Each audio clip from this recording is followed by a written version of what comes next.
And we're back with another Star Wars Galaxy of Heroes video. Shout out to Holy Wookie for photoshopping that meme about those boxes in the vent. That vent was so easy, and I was so tired when I made the video. I didn't even know what those boxes were doing because it seemed kind of ridiculous. But I guess they explode and do damage, but it was a very easy event. Now, we got to take a look at yesterday 3 of the Phoenix Squadron abilities for Hera, Chopper, and Kanan. But they did release the kits for Sabine, Ezra, and Zeb. And wow, my head's still exploding about how cool it is. I think we need to start with Hera first. And we're going to look at SWGoH.gg, and we're going to look at 2 things on Hera.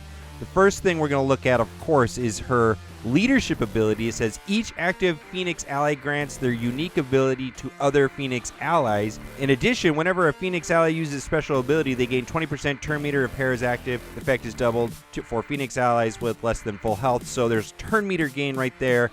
Plus the uniques on the other 4 people that you put in the team, and there's 5 other Phoenix that we can use. You're going to get all the uniques for all the characters. So we're going to look at that very closely. And then also play to strengths, call another target ally to assist. You get to pick which ally to assist, and almost all of these Phoenix have a special basic attack where you can do a whole bunch of really tricky things, stun, all kinds of crazy things. So we're going to pay close attention to the basic attacks for that assist. And then, of course, this backup plan is nuts. Basically, it grants like a Boba Fett revive effect. It's crazy. I'm going to guess that these teams are going to be insanely good on offense, but because they're complicated to play, they're not going to be so good on defense because of the AI not being very smart. So let's just take a look at the other 2 that are in the game files, Kanan and Chopper. And just real quick, we'll look at the unique. Kanan has a 70% counter chance, recovers 25% health whenever he suffers a debuff. So it looks like all the Phoenix will start off with counter chance. That's a pretty amazing. Now he's a Jedi and a tank. That's also very interesting. Kanan's special ability doesn't really look like that useful with Hera's.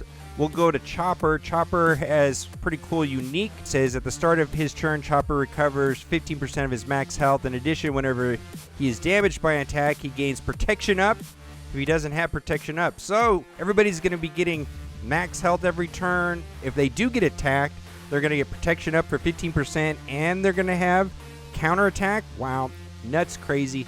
Let's look at the other 3. They're very interesting. Let's just skip down to the first one here. Zeb is Rebel Phoenix tank. All right, his basic attack, deal physical damage to target enemy and daze them for 1 turn. Daze is a cool mechanic. It prevents turn meter and assists. If that enemy was already dazed, staggered, or exposed, they are stunned for 1 turn instead. So, if you use Hera's assist and you choose Zeb, you possibly are getting a stun. Seems really good.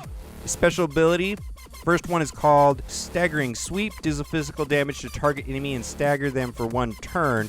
If the target wasn't debuffed, this attack deals 25% more damage and can't be resisted. And the stagger ability, whenever they get hit, when they have stagger, their turn meter goes down. Honor Guard, Zeb and that target ally gain protection up for 2 turns. They also gain tenacity up for 2 turns if they aren't debuffed, and retribution for 2 turns if they are. This is going to be a complicated team to play, and like I said earlier, I think they're going to be good on offense. I don't know how good they're going to be on defense. I'm not sure if the computer, the AI on defensive moves, is going to be able to pick the right combination of these abilities to win the match, but we will see. His unique, Zeb has bonus max protection equal to 10 to 30% of his max health and recovers 10 to 15% protection at the start of his turn. Wow, this recover is doubled if Zeb is debuffed. That is crazy. My goodness. I just don't know what to say. Everybody's going to start off with this unique if you use Hera as leadership. All right, Ezra. Now, versatile Phoenix attacker that can perform a variety of effects based on the roles of allies. He's a Rebel Jedi, Phoenix Squad attacker. His basic attack, keep that in mind, that could be used in conjunction with Hera's special ability. Deal physical damage to target enemy with a 40% chance to attack again. This chance is doubled when Ezra is in debuff. I'm going to guess that he's going to have a very strong attack. I would think that he's going to be the best of the Phoenix, if I'm going to guess, just because he's like fan favorite. Basically, the whole Rebels TV show is about Ezra, so why not? Let's look at his special abilities. Flourish, deal physical damage to target enemy and dispel all buffs on them. Cool. Then he had no buffs. This attack's cooldown is reduced by 1, and Ezra gains 50% turn meter instead. Boy, he's going to get 50% from this ability, then he's going to get 20% from her, or 40% if he has less than 100% health. Crazy nuts. Second special attack, watch and learn, target ally assists. Oh my goodness, so this is like Hera again. Then Ezra assists them. Both attackers gain a bonus effect based on the chosen ally's roll. Attacker gets critical chance, tank protection up, support.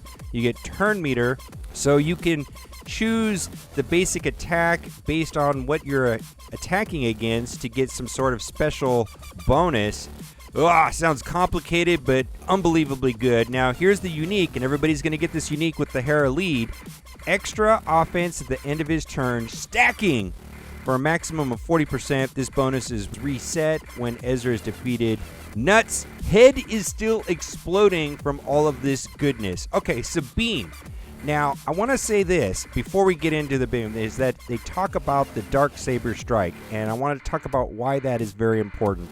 There was an episode of the Rebels where she gets the darksaber, and it makes reference to non-canon material from the Old Republic. If we think about like some of the old games like Knights of the Old Republic from like 2003, everybody is like hyped about Revan. We've got HK-47 in this game. Is Lucasfilm going to make a whole series about that? Are they going to bring it back? I think they are, because if you think about how many Star Wars games, I believe there's like 140 Star Wars games.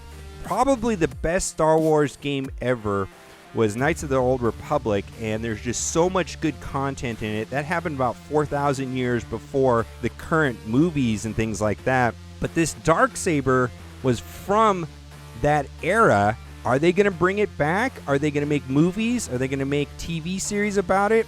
I think they are. That's just what I think. Let's look at her basic attack, because that could be used with Ezra's special and Hera's special. Deal physical damage to target enemy twice. This attack scores an additional hit if the target had less than 70% turn meter, less than 30% turn meter if the target is debuffed.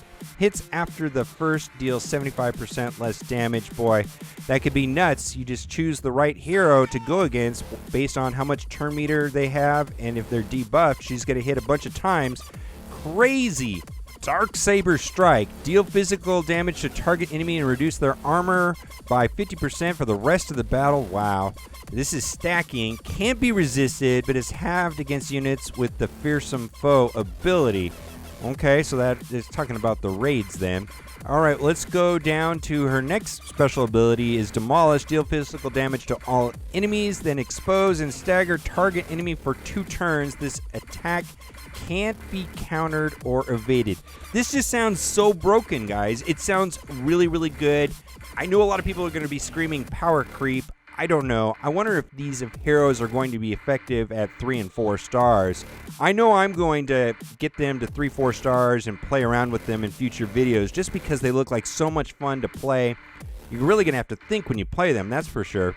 Her unique, and again, referring back to Hera's leadership, Sabine has a 25% critical chance and critical damage. That'll affect everybody on the team. Crazy. Oh my God, what do you think? I am pretty excited. You know, we're going to get 6. Which 5 are going to be the best? I don't know. I'm sure there's going to be a million ways to play this, but you know, teams of 5 of these Phoenix squadrons are going to be amazing. I don't know if any of them are going to be independently good on their own. Maybe they're only going to be able to work well in a group.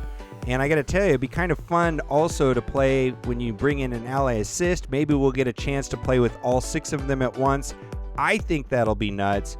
What do you guys think?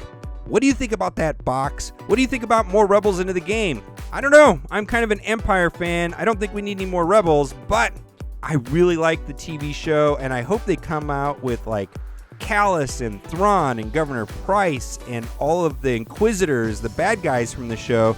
That will be awesome too. I'm sure that'll be coming out in the future. All right, guys, thanks for watching and keep on gaming.